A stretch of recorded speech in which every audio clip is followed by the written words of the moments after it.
নমস্কাৰ, ইয়া হল live hour আৰু ষ্টুডিঅ'ত মই প্ৰাঞ্জল হাজৰিকা। টকিঅ' অলিম্পিকত এতিয়াও কেইবাটাও ইভেণ্টত পদক লাভৰ আশা সজীৱ হৈ আছে ভাৰতৰ। আজি কেইবাটাও ইভেণ্টত আছে ভাৰতৰ খেল।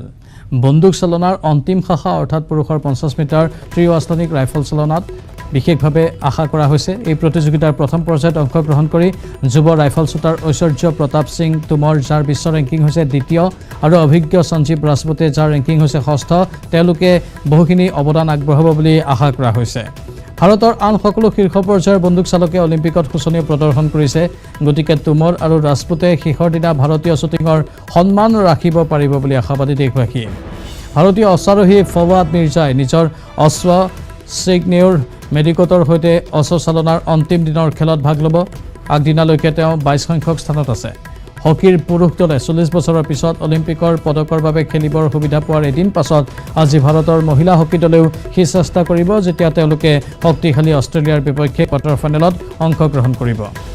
আশা কৰোঁ আজি আমি বাস্তৱৰ চেক দি ইণ্ডিয়া মুহূৰ্ত দেখিবলৈ পাম। ইফালে আজিয়েই বিশ্বৰ শীৰ্ষৰ 12গৰাকী নিক্ষেপকৰ মাজত স্থান পোৱা ভাৰতৰ কমলপ্ৰীত কৌৰে ডিস্কাছ থ্ৰ' প্ৰতিযোগিতাৰ ফাইনেলত অংশগ্ৰহণ কৰিব। প্ৰথম পৰ্যায়ত দ্বিতীয় স্থানত থকা কমলপ্ৰীতে অপ্ৰত্যাশিতভাৱে ভাৰতৰ বাবে অলিম্পিকৰ ট্ৰেক এণ্ড ফিল্ড শাখাত ঐতিহাসিক প্ৰথম পদকটো অৰ্জন কৰিবও পাৰে। ইফালে পুৱাই 200 মিটাৰত দৌৰৰ ছেমি ফাইনেলত প্ৰৱেশত ব্যৰ্থ হয় দ্যুতি চান্দ। পূৰ্বে 100 মিটাৰ দৌৰৰ ছেমি ফাইনেলত প্ৰৱেশতো ব্যৰ্থ হৈছিল ভাৰতৰ স্প্ৰিণ্টাৰগৰাকী।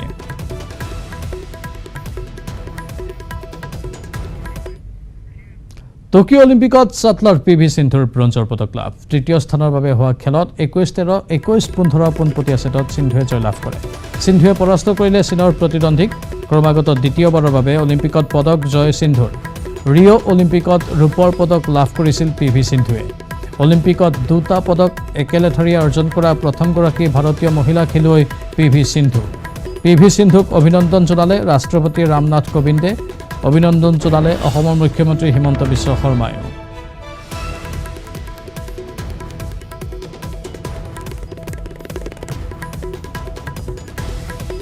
Shuttler PV. সিন্ধুৰ এই সাফল্যত সকলো উৎসাহিত হৈ পৰিছে আৰু অভিনন্দনৰ জোৱাৰ উঠিছে। অসমৰ মুখ্যমন্ত্ৰী হিমন্ত বিশ্ব শৰ্মায়ো অভিনন্দন জ্ঞাপন কৰিছে, যিহেতু তেওঁ ভাৰতৰ বেডমিণ্টন ফেডাৰেশ্যনৰ দায়িত্বটো আছে। সেয়েহে এই অভিনন্দন জনোৱা হ'ল হিমন্ত বিশ্ব শৰ্মাৰ তৰফৰ পৰাও। পি.ভি. সিন্ধুৱে আগন্তুক দিনত ভাৰতবৰ্ষৰ আন যিসকল যুৱ খেলুৱৈ আছে তেওঁলোকক বাট দেখুৱাবলৈ সক্ষম হ'ব বুলিও আশা কৰা হৈছে।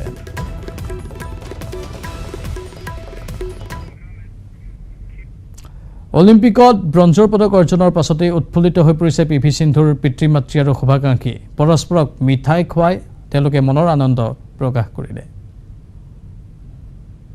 Any special tips that you gave her yesterday?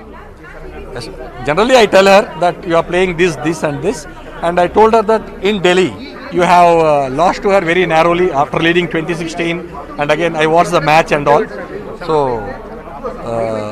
that has really helped her to be more, cautious and to go ahead. Are you planning to fly to Delhi on 3rd of August to defeat Yeah, her? because I wanted to go. Before that, I need to take the blessings of my Lord.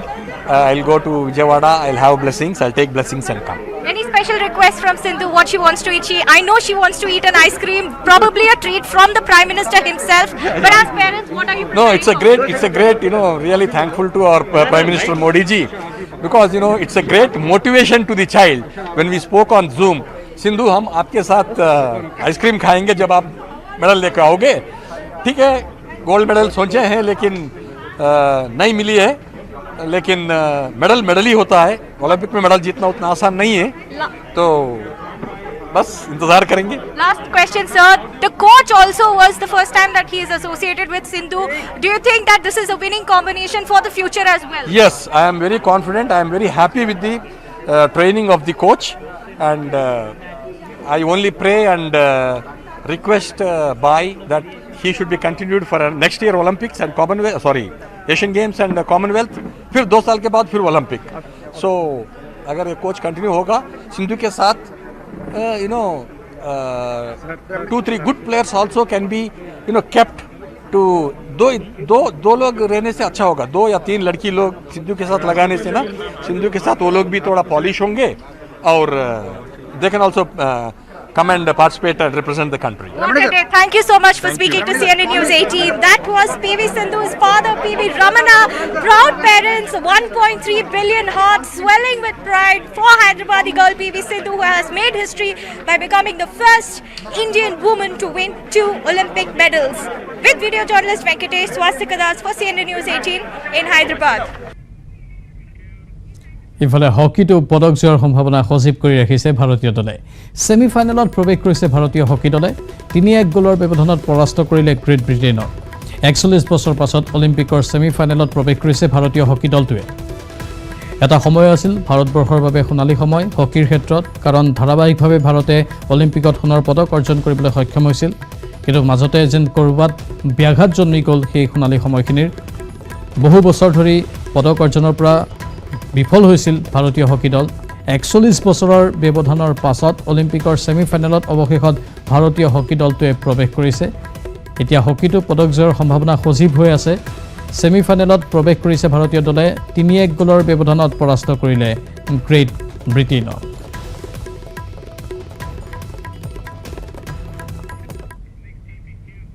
মিজোৰামৰ সাংসদ কে ভানলাল ভেনাৰ বিৰুদ্ধে থকা গোচৰ প্ৰত্যাহাৰৰ নিৰ্দেশ মুখ্যমন্ত্ৰী হিমন্ত বিশ্ব শৰ্মাৰ অসম আৰক্ষীক এই নিৰ্দেশ মুখ্যমন্ত্ৰী হিমন্ত বিশ্ব শৰ্মাৰ মিজোৰামৰ মুখ্যমন্ত্ৰী জোৰাম থাংগাই আলোচনাৰ জৰিয়তে সীমা বিবাদ নিষ্পত্তি কৰাৰ মত পোষণ কৰাৰ পিছতে এই নিৰ্দেশ হিমন্ত বিশ্ব শৰ্মাৰ টুইটাৰত মুখ্যমন্ত্ৰীয়ে কয় অসমে সদায় উত্তৰ পূবৰ একতাক লৈ দায়বদ্ধ আৰু আন্তঃৰাজ্যিক সীমাত শান্তি স্থাপনৰ বাবে আগ্ৰহী অৱশ্যে মিজোৰাম আৰক্ষীৰ বিৰুদ্ধে থকা গোচৰ প্ৰত্যাহাৰ কৰা নহ'ব বুলিও স্পষ্ট কৰি দিয়ে মুখ্যমন্ত্ৰীগৰাকীয়ে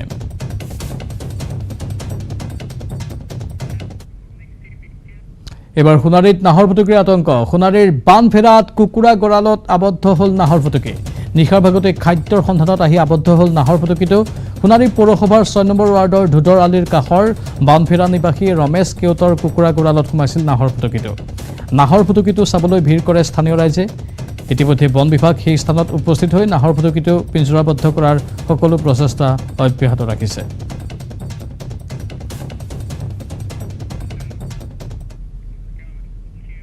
এতিয়া অসমত সুস্থিৰ হৈছে কৰোনা পৰিস্থিতি 784 জনলৈ হ্ৰাস পালে দৈনিক আক্ৰান্তৰ সংখ্যা ইয়াৰে কামৰূপ মহানগৰত আক্ৰান্ত 107 জন লোক একেদিনাই কৰোনাত মৃত্যু হৈছে অৱশ্যে 15 জনৰ 91,123 জনৰ কৰা হৈছিল কোভিড টেষ্ট 96.84% বৃদ্ধি পাইছে কৰোনাত আৰোগ্যৰ হাৰ অসমৰ খবৰ জনাইছো সুস্থিৰ হৈছে কৰোনা পৰিস্থিতি 784 জনলৈ হ্ৰাস পাইছে দৈনিক আক্ৰান্তৰ সংখ্যা ইয়াৰে কামৰূপ মহানগৰত আক্ৰান্ত 107 জন লোক ইফালে একেদিনাই কৰোনাত 15 জনৰ মৃত্যু হৈছে আনফালে 91,123 জনৰ কৰা হৈছিল কোভিড টেষ্ট এতিয়া 96.84% বৃদ্ধি পাইছে কৰোনাত আৰোগ্যৰ হাৰ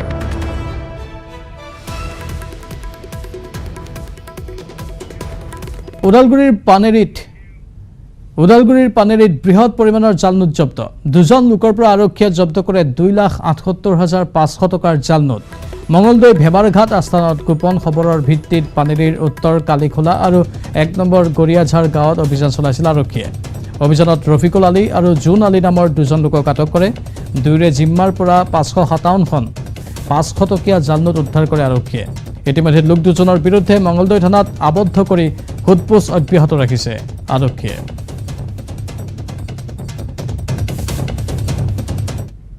আমি এটা গোপন খবৰ কম খেদি পেলাই আমি চিভিল ইউনিফৰ্মত চিভিল ড্ৰেছত আমি আমাৰ কেইজনমান মঙলদৈ থানাৰ আমিও আছিলোঁ তেনেতে আমি এটা খবৰ পালোঁ যে দুজন ল'ৰা আহিব অলপমান ফেক কাৰেঞ্চি লৈ আহি পেলাই ইয়াতে এজনক ডেলিভাৰ দিব তো সেইমতে তেখেতসকলক ট্ৰেক কৰা হ'ল আৰু আমি তেখেতসকলক ঘটনাস্থলীতে তেখেতসকলক আমি ৰেড হেণ্ডেড ধৰিলোঁ আৰু তেখেতসকলৰ পৰা আমি ফেক কাৰেঞ্চি নোট অলপমান উদ্ধাৰ কৰিবলৈ সক্ষম হ'লোঁ আপোনাৰ নাই কমেও প্ৰায় 3 লক্ষাধিক টকাৰ মানে ফেক কাৰেঞ্চি নোট তেখেতসকলৰ পৰা উদ্ধাৰ কৰিলোঁ আৰু ঘটনাস্থলীতে তেখেতসকলক আমি দুজন মানুহক আটক কৰিছোঁ অন্ধবিশ্বাসৰ ভয়ংকৰ ৰূপ গোৱালপাৰাৰ কৃষ্ণাইত ক'লা মানুহ বিচাৰি হাতে হাতে দা জাঠি জোং লৈ নিশাৰ ৰাজপথলৈ ওলাল শ মানুহ কিছুদিন ধৰি বঙাইগাঁৱৰ গাঁৱে ভূঞে ক'লা মানুহৰ আতংক চলি থকাৰ মাজতেই এইবাৰ ক'লা মানুহৰ আতংক বিয়পিল গোৱালপাৰালৈও ক'লা মানুহৰ সন্ধানত উৰে নিশা বিনিদ্ৰ ৰজনী কটাইছে গোৱালপাৰাৰ কেইবাখনো গাঁৱৰ ৰাইজে নিশা হ'লেই ক'লা মানুহৰ আতংকত আতংকিত হৈ পৰে ৰাইজ অৱশ্যে এই ক'লা মানুহক কোনেও দেখা নাই যদিও এক উৰা বাতৰিয়ে কম সময়ৰ ভিতৰতেই গাঁওসমূহত ভয়ংকৰ বিপদ কঢ়িয়াই আনিছে যাৰ বাবে ৰাইজক উৰা বাতৰিক বিশ্বাস নকৰিবলৈ দুধনৈ আৰক্ষীয়ে আহ্বান জনাইছে ৰাজহুৱা স্থানৰ লগতে গাঁৱে গাঁৱে সজাগতা সৃষ্টি কৰাৰ লগতে ৰাইজক সংযম হ'বলৈ আহ্বান জনাইছে দুধনৈ আৰক্ষীয়ে কিছুমান দুষ্ট চক্ৰ বুলিয়ে ক'ব লাগিব সিহঁতে মানে নিজৰ ব্যক্তিগত মুনাফাৰ কাৰণে ক'লা মানুহ বা ব্লেকমেন এনেকুৱা ধৰণৰ উৰা বাতৰি ওলাই এই ৰাইজৰ মাজত অকণমান আতংকৰ সৃষ্টি কৰিছে গতিকে ৰাইজক আমি সাৱধান কৰি দিছোঁ এটা এৱাৰনেছ কৰি দিছোঁ যাতে এনেকুৱা ধৰণৰ একো উৰা বাতৰিত ভুল নাযাব আৰু তেনেকুৱা ধৰণৰ কিবা যদি পায় ৰাইজসকলে তেতিয়া তেওঁলোকে মানে হাতত ৰাজ্যৰ অন্য প্ৰান্তৰ লগতে মহানগৰীৰ চন্দ্ৰপুৰৰ পাণবাৰী ঠাকুৰকুছি হাজংবৰী আদি অঞ্চলত সঘনাই আমচাং অভয়াৰণ্যৰ পৰা খাদ্যৰ সন্ধানত ওলাই অহা বন্যহস্তীৰ জাকে এফালৰ পৰা তহিলং কৰি গৈছে খেতি বাতিৰ লগতে মানুহৰ ঘৰ দুৱাৰ এই সমস্যাৰ পৰা পৰিত্ৰাণ পাবলৈ ৰাজ্যৰ বন বিভাগে সৌৰশক্তিৰ জৰিয়তে প্ৰথম অৱস্থাত পাণবাৰী গাঁৱত পাহাৰৰ দাঁতিয়ে বিদ্যুৎ প্ৰবাহিত কৰাৰ বাবে এক আঁচনি ৰূপায়ণ কৰিছিল প্ৰায় এবছৰ আগতেই কিন্তু ৰাজ্যৰ বিয়াগুম বন বিভাগে কেৱল মাত্ৰ কেইটামান বিদ্যুতৰ খুঁটা আৰু তাৰৰ সংযোগ দিয়েই দায়িত্ব সামৰা বুলি স্থানীয় ৰাইজে গুৰুতৰ অভিযোগ উত্থাপন কৰিছে ফলত সম্প্ৰতি এই আঁচনি ভালুকৰ সাঙিত পৰিণত হোৱা বুলি অভিযোগ উত্থাপন কৰে স্থানীয় ৰাইজে লগতে স্থানীয় খেতিয়কসকলে অতি শীঘ্ৰে এই আঁচনিখন কাৰ্যক্ষম কৰি তুলিবলৈ মুখ্যমন্ত্ৰীক আহ্বান জনায় বছৰ আগতে আমাৰ কৃষকসকলক সকাহ দিয়াৰ বাবে বন বিভাগে আমচং অভয়াৰণ্যৰ হাতী নামি আহি যাতে কৃষকসকলৰ কৃষিভূমি অনিষ্ট কৰিব নোৱাৰে তাৰ কাৰণে সৌৰচালিত বিদ্যুৎ যোগানৰ ব্যৱস্থা কৰিছিলে এই বিদ্যুৎটো এনেধৰণৰ তেওঁলোকে টেকন'লজি কৰিছিলে যাতে এইবোৰ গমেই পাব যে ওলমা দিছে ইয়াৰ মাজেৰে হাতী গ'লে যাতে হাতীখিনি শ্বট লাগি পেলাই মানে কৃষিভূমিলৈ যাব নোৱাৰে হাতীখিনিয়ে আকৌ পাহাৰলৈ ঘূৰি যাব কিন্তু কথাটো হ'ল ইয়াত তেওঁলোকে এই তাঁৰ টনাৰ ব্যৱস্থাটো কৰিলে কিন্তু আজি তাৰিখলৈ এইটো মানে কাৰ্যক্ষম কৰা নাই যাৰ ফলত আমাৰ শ বিঘা মোৰ পিছফালে দেখিছে যে এই জংঘল হৈ থকা জেগাখিনি আচলতে কৃষিভূমি ইয়াত এতিয়াও আপুনি ওচৰলৈ চালে আগতে খেতি কৰাৰ কিছু চিন এতিয়াও পৰিলক্ষিত হ'ব এই কৃষিভূমিসমূহ এতিয়া চন পৰি আছে ইমান ডাঙৰ এই জংঘল হৈ গৈছে গতিকে সেইকাৰণে মই বন বিভাগক অনুৰোধ কৰিম ইয়াৰ যিটো পাৱাৰ বক্স আছে এই পাৱাৰ বক্সটো মাজত দি তাৰ এজন ভাল ইলেক্ট্ৰিচিয়ান নিয়োগ কৰি পেলাই এই আমাৰ যিটো হাতীৰ সুৰক্ষাৰ বাবে যিটো বিদ্যুৎ যোগানৰ ব্যৱস্থা কৰিছিল এইটো কাৰ্যক্ষম কৰাৰ লগতে কৃষকসকলে নিজৰ কৃষিভূমিত যাতে খেতি কৰিব পাৰে তাৰ ব্যৱস্থা কৰি দিব লাগে এই বস্তুটো এই ব্যৱস্থাটো অসম চৰকাৰৰ আৰু বাতৰি দেখিতে সময় হৈছে চমু বাণিজ্যিক বিৰতিৰ निर्माण का पावर स्वैग चल शुरू हो जा माय टर्न कर दे सब कुछ ऑन ट्रैक स्ट्रांग है দক্ষিণ কামৰূপত ব্যৱসায়িক গুলিয়াই হত্যাৰ চেষ্টা দুৰ্বৃত্তৰ বিজয়নগৰত এখন দোকানত সংঘটিত হয় এই ঘটনা দেওবাৰে এখন পালচাৰ বাইকত অহা দুই দুৰ্বৃত্তই প্ৰৱেশ কৰে দোকানখনত প্ৰৱেশ কৰি দুৰ্বৃত্তই আক্ৰমণ কৰে দোকানখনৰ মালিক পৱন কুমাৰ আগৰৱালাক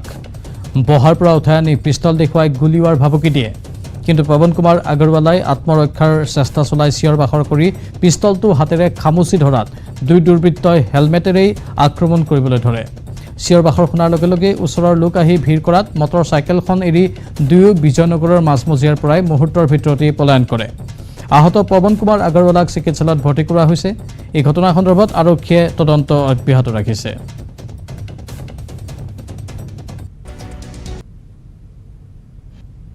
দিন দুপৰতে ডকাইতি কৰা হিচাপে মানুহজন আহিছে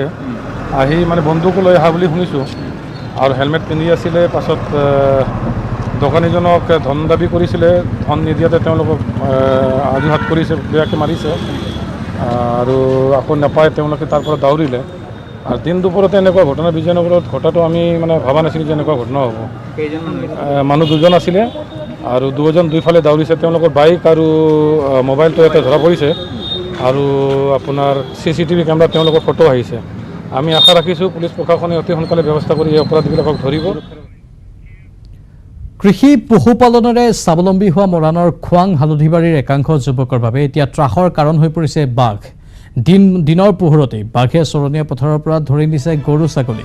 খোৱাং হালধিবাৰী কোঁৱৰ গাঁৱৰ দ্ৰোণ কোঁৱৰ নামৰ যুৱকজন স্বাৱলম্বী হৈছিল ছাগলী পালনেৰে নিজৰ গাঁঠিৰ ধনেৰে ছাগলীৰ পাম খোলা দ্ৰোণ কোঁৱৰৰ বৰ্তমান ৩৫টাকৈ ছাগলী পালন কৰি আছে যদিও উদ্যমী যুৱকজনৰ বাবে আতংকৰ কাৰণ হৈ পৰিছে নাহৰফুটুকী বাঘ এটা এটাকৈ বাঘে নিধন কৰি আহিছে যুৱকজনৰ ছাগলী কেতিয়াবা দিনৰ পোহৰতেই চৰণীয়া পথাৰৰ পৰা আৰু কেতিয়াবা নিশা গঁৰালৰ পৰা বাঘে ধৰি নিয়ে ছাগলী কেৱল এই গাঁওখনেই নহয় খোৱাঙৰ হালধিবাৰী কোঁৱৰ গাঁও মইনা গাঁও জোন গাঁও দলনিকুৰ শিলপুতা চেচুঘাট দীঘলীয়া হোলাকে ধৰি বৃহত্তৰ অঞ্চলটোত বাঘে কেইবাবছৰ ধৰি উপদ্ৰৱ চলাই আহিছে অঞ্চলটোৰ কৃষক পশুপালকসকলৰ গৰু ছাগলী নিধন কৰি এক প্ৰকাৰৰ সন্ত্ৰাস চলাইছে বাঘে ৰাইজে খোৱাং আঞ্চলিক বন বিষয়াৰ কাৰ্যালয়ত বহুবাৰ নিবেদন জনাই আহিছে যদিও পিঞ্জৰাৰ অভাৱত বন বিভাগে সহায় কৰিব পৰা নাই ৰাইজক গাঁও আহিছিলে কি 50জনীমান গাই বনাই লওঁ তেতিয়া মই বেলেগ কাম নকৰিলেও হ'ব আৰু এইটো এটা চেইন চিষ্টেম ব্যৱসায় পোৱালি দি গৈ থাকে 2.5 মাহমান পোৱালিৰ লগত থাকে তাৰপিছত পোৱালি দি গৈ থাকে গতিকে মই বেলেগ কাম নকৰিলেও হ'ব 50জনী গাই বনাই ল'ম বুলি ভাবিছিলোঁ কিন্তু এতিয়া যি দেখিছোঁ 4টা খাচী বিকিলে 12টা বা 15টা খাচী আৰু গাই পোৱালি এনেকৈ 12-15টা বাঘে খাই দিয়ে গতিকে মই বিশেষ সুশান্ত বৰগোহাঁইৰ বিজেপি গমনত ক্ষোভ কংগ্ৰেছে দাহ কৰিলে সুশান্তৰ প্ৰতিকৃতি দিবৰ ৰাজীৱ ভৱনৰ চৌহদত প্ৰতিবাদ সুশান্ত নিপাত যাওক ধনীৰ ক্ষুব্ধ কংগ্ৰেছে সুশান্তক থাউৰাৰ পৰা বিদায় দিয়াৰ পণ লৈছে তেওঁলোকে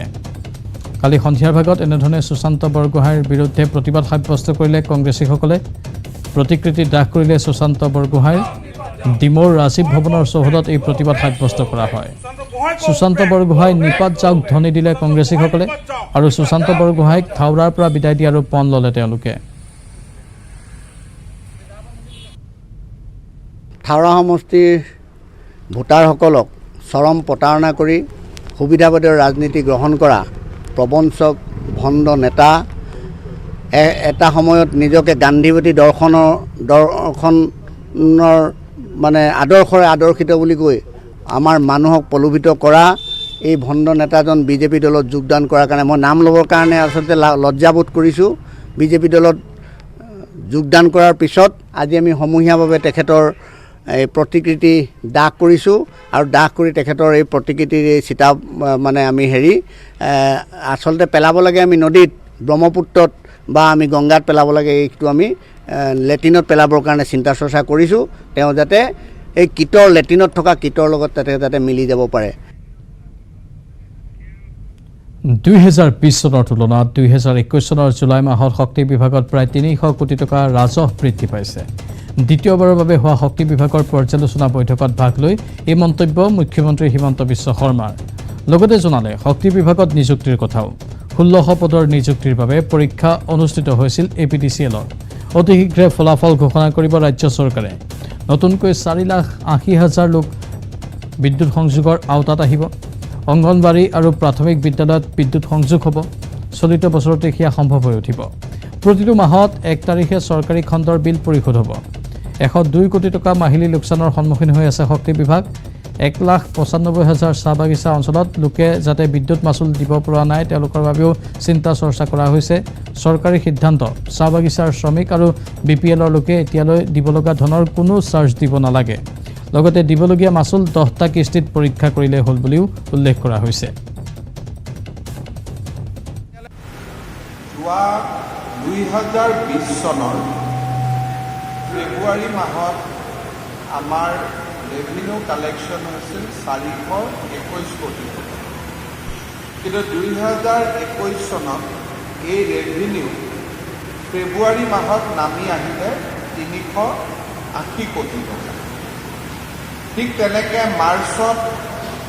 429 কোটি আছিল পিছত 21ত 494 কোটি হ'ল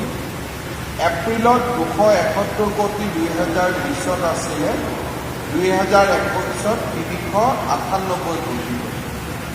মে'ত 2020ত 366 কোটি আছিল 2021ত 396 কোটি এইখিনি হ'ল মে'ত জুনৰ পৰা আমি নতুন উৎসাহেৰে কামত লাগো 2020 চনত জুন মাহত আমাৰ ৰেভিনিউ কালেকশ্যন হৈছিল 440 ক্ৰ'ৰ 21ত আমাৰ আৰু ইয়াৰ লগে লগে সময় হৈছে এতিয়া বাতৰিৰ পৰা বিদায় লোৱাৰ নমস্কাৰ